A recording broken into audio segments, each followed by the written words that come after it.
All glory be to God. இன்றைய தேவ செய்தியினுடைய தலைப்பு, யார் மீது தேவ கோபம் வரும்? அதற்கு ஆதாரமாக எடுத்துக்கொண்ட திருமறை பகுதி 2 சங்கீதம் 12வது வசனம். சங்கீதம் 2:12. குமாரன் கோபம் கொள்ளாமலும் நீங்கள் வழியிலே அழியாமலும் இருக்கும்படிக்கு அவரை முத்தம் செய்யுங்கள். பக்தனாகிய தாவீது ஒரு தீர்க்கதரிசி. அவர் வரும் காரியத்தை நமக்கு எச்சரிக்கிறார்.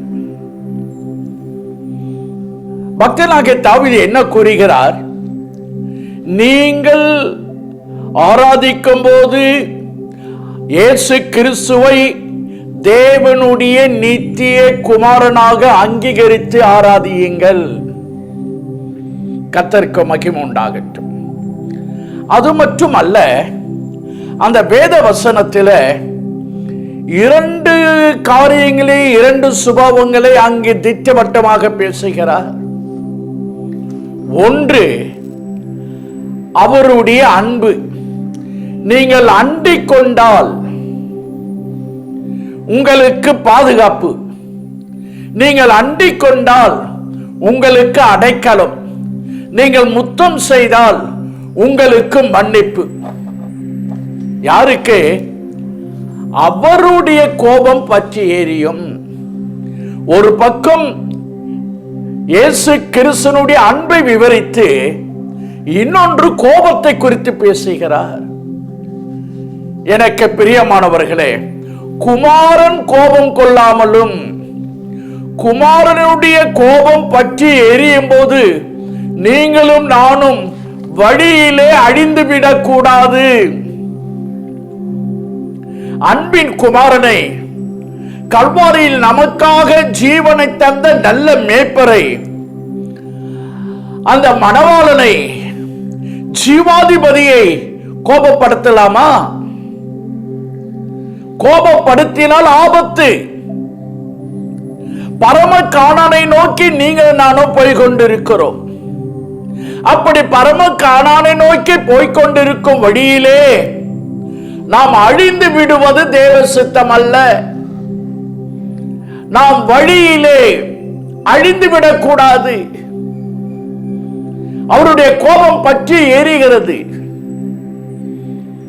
நாம் அவரை அருகில் சென்று, நாம் நீதான் என்னுடைய நேசர், நீதான் எனக்கு விலையேற பெற்றவர், என்னுடைய அன்பு முழுவதும் உம்மிடத்தில் இருக்கிறது என்று நெருக்கமாக, கண்ணியத்தோடு, பாசத்தோடு நாம் முத்தம் செய்தால் தப்பித்துக் கொள்ளலாம். அண்டிக் கொண்டால் நல்லது. எனக்கு அன்பானவர்களே, தேவனுடைய கோபம் ஏன் மனிதர்கள் மீது பற்றி எரிகிறது? நம் தேவன் யார்? பாவிகள் மேல் நாள்தோறும் சினம் கொள்கிற தேவன். பரிசுத்தத்தில் மகத்துவம் உள்ளவர் நம்முடைய தேவன்.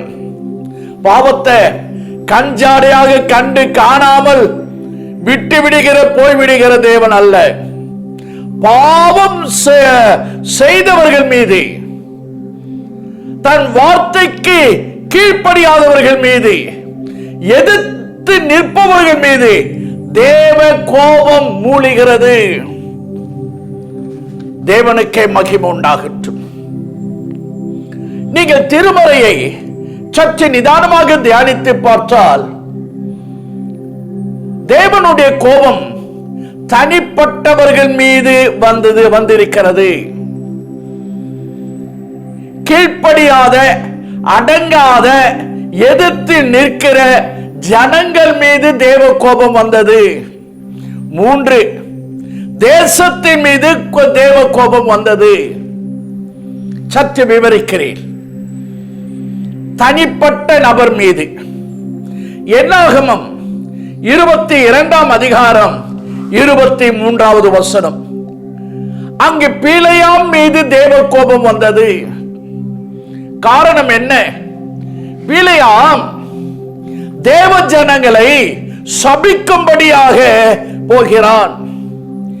தேவ ஜனங்களை ஆசீர்வதிப்பதுதான் நம்முடைய ஆண்டவருக்கு பிரியம். பிலேயாம் போகிற போதே தேவனுக்கு கோபம் உண்டது. பிலேயாமினுடைய முடிவை பாருங்கள். என்னாகமம் 31 அதிகாரம் 8வது வசனம். தேவ ஜனங்களில் சபிக்க போன பிலேயாமினுடைய முடிவு பரிதாபமானது. பட்டயத்தினால் வெட்டப்பட்டு செத்து போனான். எனக்கு பிரியமானவர்களே, நீங்கள் கிறிஸ்தவர்கள், தெய்வ பிள்ளைகள், ஆனால் யாரையும் சபிக்காதீர்கள். உங்களுக்கு எதிரிகள் தான் உங்களுக்கு துரோகம் செய்திருக்கிறார்கள், விரோதமாக செயல்படுகிறார்கள். சபிக்காதீர்கள். நாம் ஆசீர்வதிப்போம், அவர்களை ஆசீர்வதிப்போம். யார் யார் தேவ பிள்ளைகளை சபிக்கிறார்களோ அவர்கள் மீது தேவ கோபம் வரும்.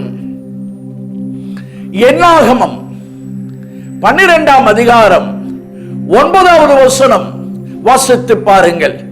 மீரியாம், ஆரோன் என்பவர்கள் தங்களுடைய சொந்த சகோதரனாகிய மோசேக்கு விரோதமாக அவர்கள் பேசினார்கள். தன் சொந்த சகோதரனுக்கு விரோதமாக மீரியாம் முறுமுறுத்தார்கள். கர்த்தர் எங்களோடு பேசினது இல்லையா? குறை சொன்னால் குஷ்டரோகியாக மாறினார். எனக்கு பிரியமானவர்களே, எவர் மீதும் குறை சொல்லாதீர்கள். ஒன்று சொல்லுங்க, குறை சொல்லாதே, குஷ்டரோகியாக மாறாதே. இவன் அவனை பத்தி குறை சொல்றது, இவன் அவனை பத்தி குறை, எப்ப இது ஒரு ஊழியமா போச்சுங்க. இந்த கடைசி காலத்தை நான் பார்க்கிறேன். குறை சொல்றத, ஊழியக்கார மேல குறை சொல்றத, விசுவாசிகள் மேல குறை சொல்றத ஒரு பெரிய ஊழியமாக போச்சு. இது பிசாசனுடைய ஆவி. குறை சொல்லாதே, குஷ்டரோகியாக மாறாதே. 2 சாமுவேல் 6ஆம் அதிகாரம் 7வது வசனம், 1 நாளாகமம் 13ஆம் அதிகாரம் 9வது வசனம். கர்த்தருக்கு ஊசாவின் மேல் கோபம் உண்டது. அந்த ஊசா தேவ பெட்டி கீழே விழுந்து விடுமோ? ஆடுது தேவ பெட்டி. உடனே அது கீழே விழக்கூடாது, போய் பிடிக்க போகிறான். வேதம் சொல்லுகிறது, ஊசாவின் துணிவின் நிமித்தம், கோடிட்டுக் கொள்ளுங்கள், துணிவின் நிமித்தம் தேவன் அவனை அடித்தார், அங்கே செத்து போனான். துணிவின் நிமித்தம். எல்லையை மீறாதீர்கள், துணிந்து பேசாதீர்கள், துணிந்து பாவம் செய்யாதீர்கள், மிஞ்சின நீதிமானாக இருக்காதீர்கள்.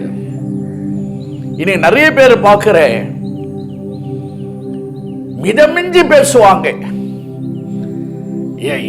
எது ஒன்னாலும் பேசிட்டு இருக்கிறாங்க, துணிந்து பேசுறாங்க. வேண்டாம், வேற ஒண்ணே கிடையாது. நீ துணிந்து பேசினால், துணிந்து பாவம் செய்தால், உனக்கு நியமிக்கப்பட்டிருக்கிற அந்த ஓட்டத்தினுடைய எல்லைக்குள் ஓடாமல் மீறினால், மிஞ்சின நீதிமானாக செயல்பட்டால் தேவ கோபம் உன் மீது பற்றி எரியும். தேவனுக்கு மகிமை உண்டாகட்டும். 2 ராஜாக்கள் 11ஆம் அதிகாரம் 9வது வசனம் 10வது வசனம் வாசித்து பாருங்கள். சாலமோன் கற்பித்ததை கை கொள்ளாமல் போனான். நம் தேவாதி தேவன் 2 முறை சாலமோனை எச்சரித்தார். ஆனா அவன் கீழ்ப்படியில. 2 முறை எச்சரித்து மீறினான், கை கொள்ளல. தேவன் சாலமோன் மேல் கோபமானார். சாலமோனுடைய முடிவையும் பாருங்கள், பரிதாபமாக இருந்தது. தேவ வார்த்தையை மீறாதீர்கள், தேவ வார்த்தையை அலட்சியப்படுத்தாதீர்கள், தேவ வார்த்தைக்கு முற்றிலும் கீழ்ப்படியுங்கள், தேவ வார்த்தையை உங்கள் வாழ்க்கையிலே கை கொள்ளுங்கள். இல்லை என்றால் தேவ கோபம் மூலம் உங்கள் மீது. 1 ராஜாக்கள் 16ஆம் அதிகாரம் 29வது வசனம் 30வது வசனம் வாசித்து பாருங்கள். இஸ்ரவேலினுடைய 7ஆம் ராஜாவாக வந்தான் ஆகாப். இந்த ஆகாப் ஒரு பெரிய சரித்திரம். தேவ ஜனங்களுக்கு விரோதமாக கிரியை செய்தவன், தேவ ஜனங்களுக்கு எதிராக செயல்பட்டவன். தீர்க்கதரிசிகளை கொன்று போடுவான், தனக்கு தோட்டம் கொடுக்கலன்னு அவனை சாக அடிச்சான். 1 ராஜாக்கள் 21ஆம் அதிகாரம் 25வது வசனம். தன் மனைவியாகிய யேசபேல் தூண்டிவிட்டபடியே கர்த்தரின் பார்வைக்கு பொல்லாப்பு செய்ய தன்னை விட்டு போட்டு விட்டான், அடிமையாக மாறிவிட்டான். அவன் சொல்றதுக்கெல்லாம் கீழ்ப்படிவான். விக்கிரக தோப்பை வைத்தான். 1 ராஜாக்கள் 16ஆம் அதிகாரம் 33வது வசனம். தேவனுடைய கோபம் அவன் மீதும் உண்டது. முடிவு என்ன? அவனுடைய ரத்தத்தை நாய்கள் நக்கியது. நான் சொல்றேன், உத்தமர்களுக்கு, பரிசுத்தவான்களுக்கு, நீதிமான்களுக்கு விரோதமாக கிரியை செய்யாதீர்கள். இந்த நாட்கள்ல நான் பார்க்கிறேன், பொல்லாதவன் ரவுடிதனமா இருப்பான், ரஃப் அண்ட் டஃபா இருப்பான், அவனை பார்த்து பயப்படுவாங்க. ஆனா அவன் ஒரு உத்தமன், அவன் ஒரு நீதிமான், அவன் ஒரு பரிசுத்தவான், அவனுக்கு யாரும் இல்லை. அவனை கிட்டதான் இவங்க வீரத்தை காமிப்பாங்க. கிறிஸ்தவர்களுக்கு விரோதமாக கிரியை செய்யாதீர்கள். நான் இன்னொன்று சொல்றேன், இன்றைக்கு கிறிஸ்தவர்களுக்கு எதிரி யார்? கிறிஸ்தவர்களே. சபையின் போதகருக்கு எதிரி யார்? வேற யாரும் இல்லை, அந்த சபைக்குள் இருக்கிற மக்களே. நான் சொல்லட்டுமா? நீ ஒரு ஆகாப். உன் மனைவி பேச்சை கேட்டு, உன் உறவினர்கள் பேச்சை கேட்டு, உன் நண்பர்கள் பேச்சை கேட்டு விரோதமாக செயல்படுகிறாய். வேற ஒண்ணு இல்லை, உன் மீது தேவ கோபம் வரும். தேவன் உங்களுக்கு எச்சரிப்பின் செய்தியை கொடுக்கிறார். இந்த வார்த்தைகள் எல்லாம் திஷ்டாந்தமாக வேதத்தில் எழுதப்பட்டிருக்கிறது. நாம் அப்படி வாழக்கூடாது.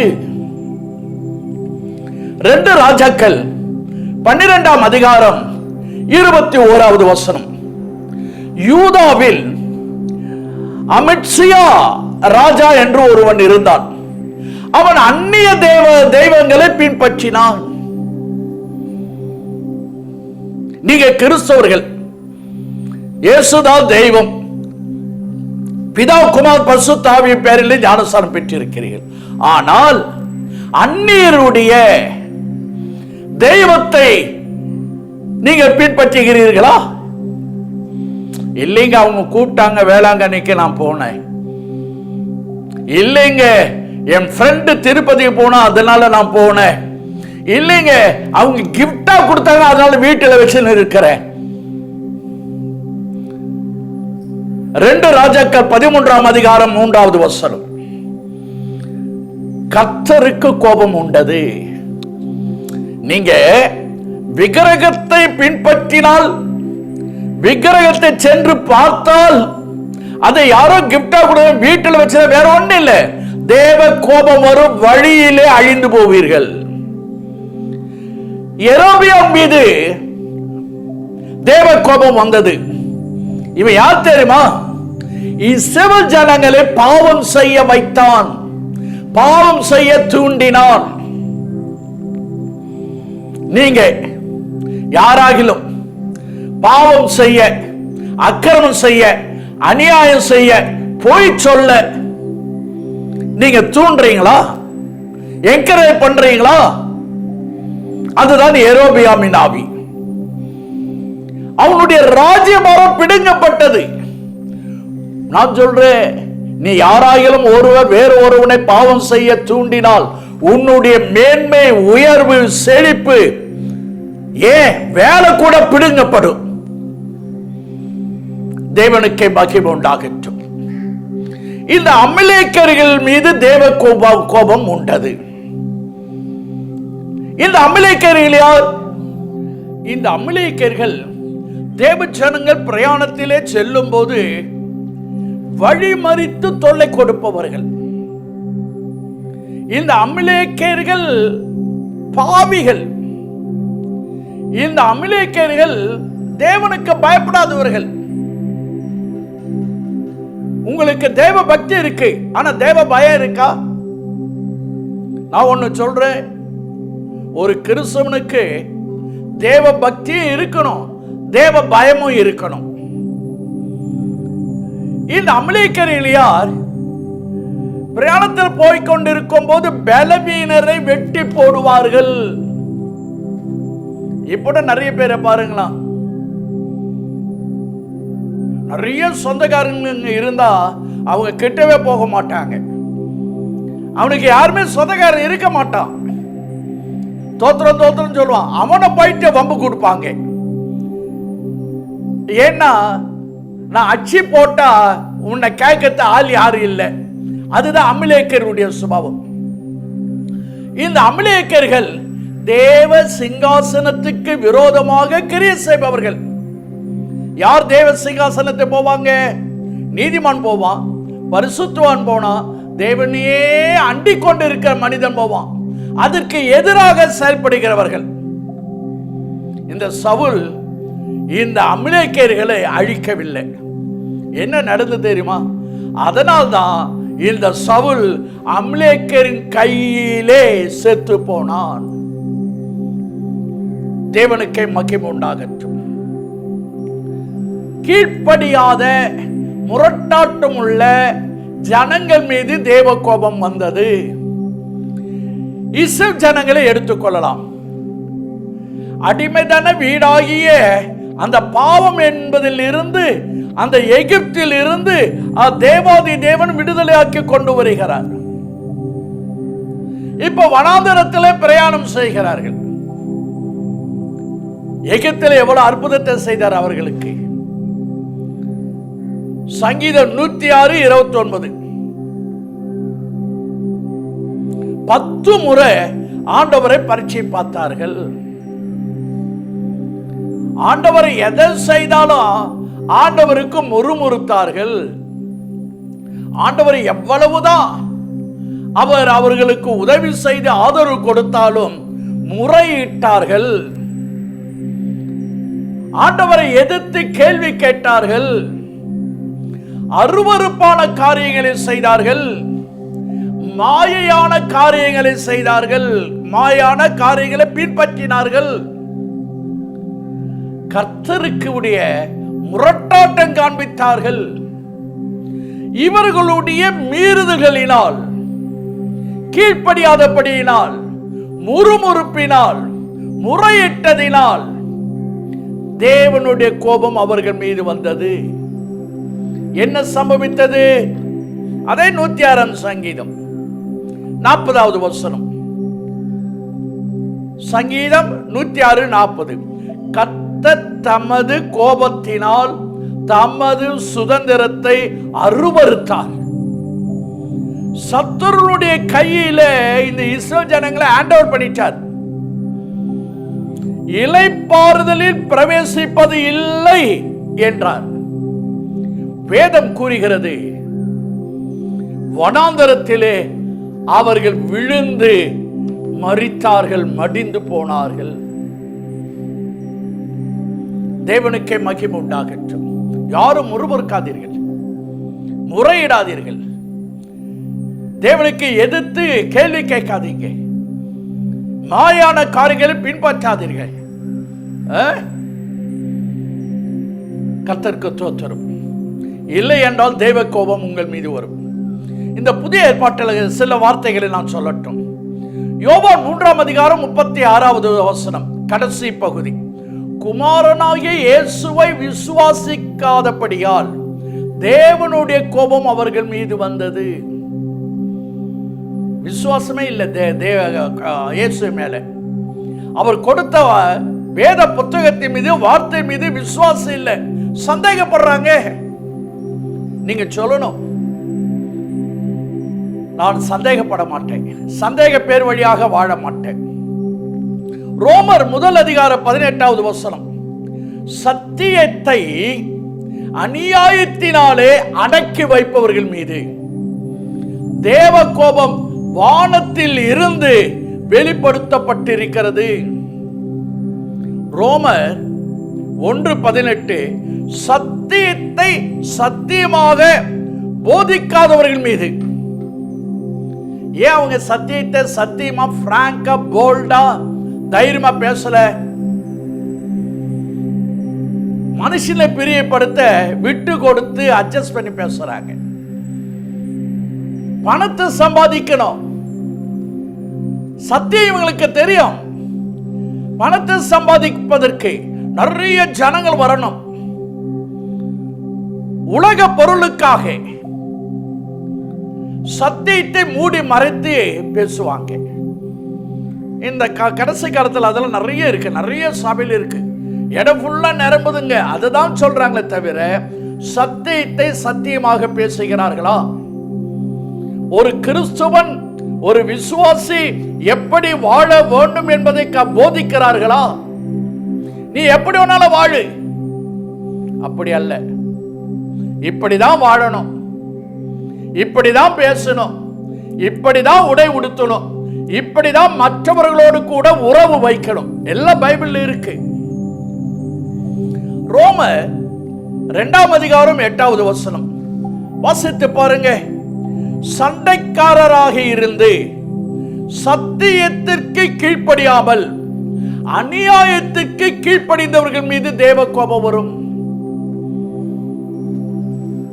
யார் மேல தேவ கோபம் வரும்? யாரெல்லாம் சண்டை போடுறாங்களோ. சிலர் எங்க போனாலும் சண்டைங்க. பஸ்ல ஏறின சண்டை, ஒரு பந்தியில போயிட்டு, ஒரு ஃபங்க்ஷன்ல போயிட்டு சாப்பிட்ற இடத்துல சண்டை, சபைக்கு வந்த சண்டை, வீட்டில் சண்டை. யாரெல்லாம் சண்டை போடுகிற மென்டாலிட்டி இருக்கோ அவர்கள் மீது தேவ கோபம் வரும். சிலர் பாருங்க, யாரெல்லாம் வாக்குவாதம் பண்றாங்களோ, யாரெல்லாம் தர்க்கம் பண்றாங்களோ அவங்க மீது தேவ கோபம் வரும். நிறைய பேருக்கு பேசலாம் ஏற்றுக்கொள்ள போறது இல்லை, அதுக்கு ஒரு ஆர்கியூமெண்ட், அதுக்கு ஒரு ஆர்கியூமெண்ட். வாதத்திற்கு கூட மருந்து இருக்கு, வாக்குவாதத்திற்கு மருந்து இல்லை. யாரெல்லாம் சத்தியத்திற்கு கீழ்ப்படியவில்லையோ, சத்தியத்திற்கு கீழ்ப்படிய மாட்டாங்க, அநியாயத்தை கீழ்ப்படிவார்கள், அவர்கள் மீது தேவ கோபம் வரும். இன்றைக்கு வீட்டில் இருந்து அலுவலகத்தில் அதிகாரிகள், சின்ன பசங்க, ஆலயத்தில் இன்றைக்கு கீழ்ப்படியாதவர்களே ஏராளம்.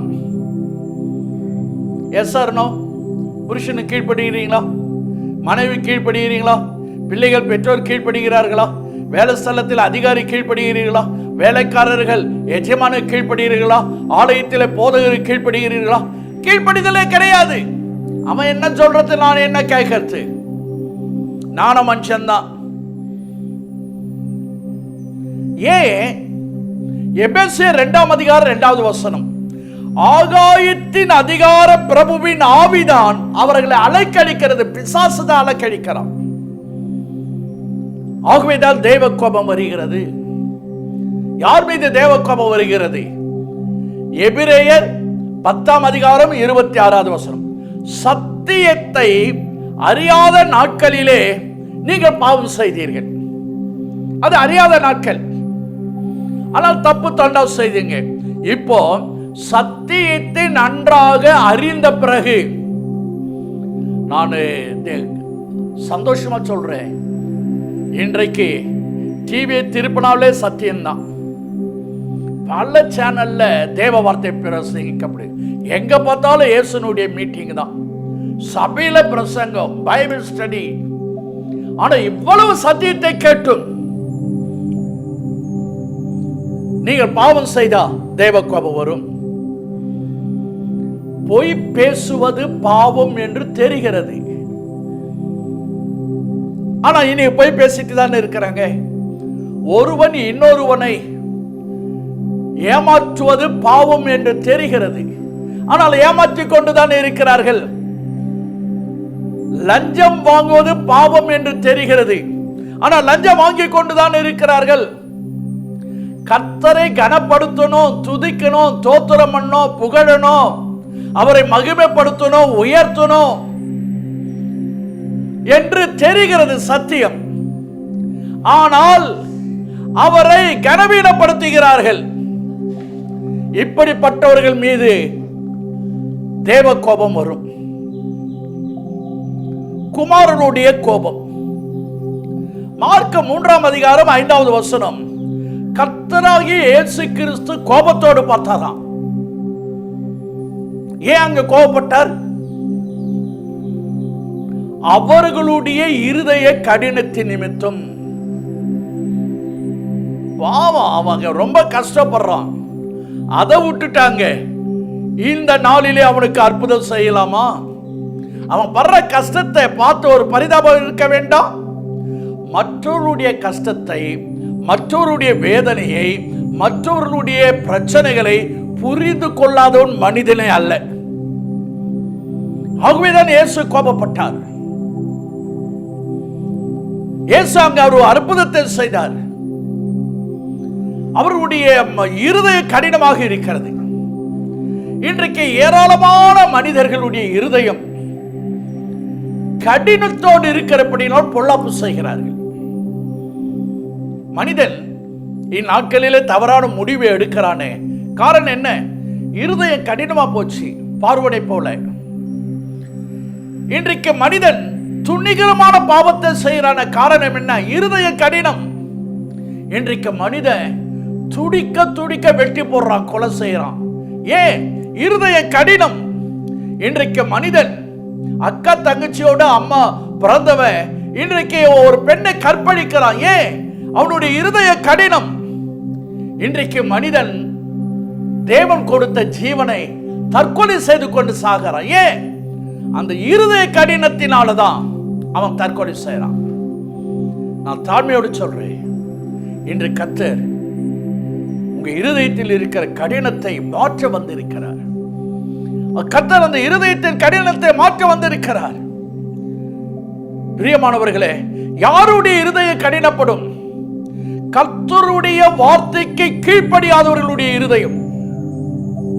சகரியா 7:12 படிச்சு பாருங்க. எரேமியா 13:10 பாருங்க. கர்த்தருடைய வார்த்தைக்கு கீழ்ப்படியணும், இருதயம் லெகுவாக மாறும். யாருக்கு இருதய கடினமாக தெரியுமா? மார்க் 16:14. ஆண்டவராகிய இயேசு கிறிஸ்துவினுடைய உயிர்த்தெழுதலை நம்பாதவர்கள், ஆண்டவராகிய இயேசு கிறிஸ்துவினுடைய உயிர்த்தெழுதலை விசுவாசிக்காதவர்கள் உண்மையில எழுந்திருக்க முடியுமா? உண்மையில வருவாரா? இப்படி ஒரு விசுவாசிக்காத கூட்டத்தார் மீது இருதய கடினமாக இருக்கிறது. இயேசுவை நம்புங்க, இயேசுவை விசுவாசிங்க. அவர் பொய் சொல்லாத தேவன், பொய் உரையாத தேவன். நிச்சயமாக நடக்கும், 100% நடக்கும். பாவத்தின் வஞ்சனைக்கு இடம் கொடுக்கிறபடியினால் இருதயம் கடினமாகும். அந்த பாவம் அந்த மனிதனை கட்டுப்படுத்திக் கொண்டிருக்கிறது, கட்டி வைத்து விடுகிறது, வஞ்சிக்கிறது. உங்களில் ஒருவனாகிலும், எபிரேயர் 3ஆம் அதிகாரம் 13வது வசனம், எபிரேயர் 3:13.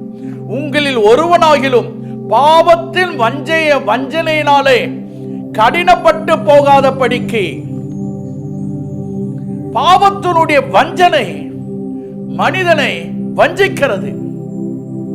மனிதன் தான் செய்கிற பாவத்திற்கு யாரும் ஏற்றுக்கொள்வதில்லை. அதுக்கு எவ்வளவு சாக்கு போக்க சொல்றாங்க. பிரியமானவர்களே, தேவனுடைய கோபம் எப்படி தெரியுமா இருக்கும்? தயவு செய்து நாகும் 1 அதிகாரம் 6வது வசனத்தை தயவு செய்து எடுத்துக்கொள்ளுங்கள். நாகும் 1 அதிகாரம் 6வது வசனம். தேவ கோபத்துக்கு முன்பதாக நிற்பவன் யார்? அவருடைய உக்கிர கோபத்திலே தரிப்பவன் யார்? அவருடைய எரிச்சல் அக்கினியை போலவும் இறைக்கப்படுகிறது. அவராலே கன்மலைகள் பேர்க்கப்படும். மண்ணான மனிதர்களே, அவருடைய கோபத்துக்கு முன்னால் நிற்க முடியுமா? இன்றைக்கே மனம் திரும்புங்கள். யோபு 9ஆம் அதிகாரம் 5வது வசனம். அவர் தம்முடைய கோபத்திலே இந்த பர்வதங்களை சடுதியாக புரட்டி போடுகிறார். சங்கீதம் 18:7. அவர் கோபத்தில் பர்வதங்களுடைய அஸ்திபாரங்கள் குலுங்கி அசைகிறது. ஏசாயா 13:13. அவருடைய கடும் கோபத்தினால் பூமி தன் இடத்தை விட்டு நீங்கும், வானம் அதிரும். பிரியமானவர்களே, நீங்கள் தேவனை கோபப்படுத்தாதீர்கள். அந்த கோபத்திலிருந்து தப்பிக்க முத்தம் செய்யுங்கள். லூக்கா 7ஆம் அதிகாரம் 39 பாவியாக பெண் ஓடோடி வந்தால் இயேசுனுடைய பாதத்தை முத்தம் செய்தால் என்ன நடந்தது? இயேசு அதிகமாக அந்த பெண்ணை மன்னித்தார். முத்தம் என்பது நீதான் என்னுடைய நேசம், நீதான் என்னுடைய விலையேற பெற்றவர், உங்கள் அன்பை வெளிப்படுத்துவதை காண்பிக்கிறது. அந்த முத்தத்தில் கூட கண்ணியம் இருக்கணும், நேர்மை இருக்கணும், கீழ்ப்படிதல் இருக்கணும். பிரியமானவர்களே, நீங்கள் அண்டிக் கொள்ளுங்கள். அவருடைய 2வது வருகையிலே நீங்கள் எடுத்துக்கொள்ளப்படுவீர்கள். நீங்கள் முத்தம் செய்யுங்கள், அண்டிக் கொள்வீங்கள். வழியிலே அழிக்கப்பட மாட்டீர்கள். நித்திய மகா ராஜாவாகிய ஆளுகையை செய்வீர்கள்.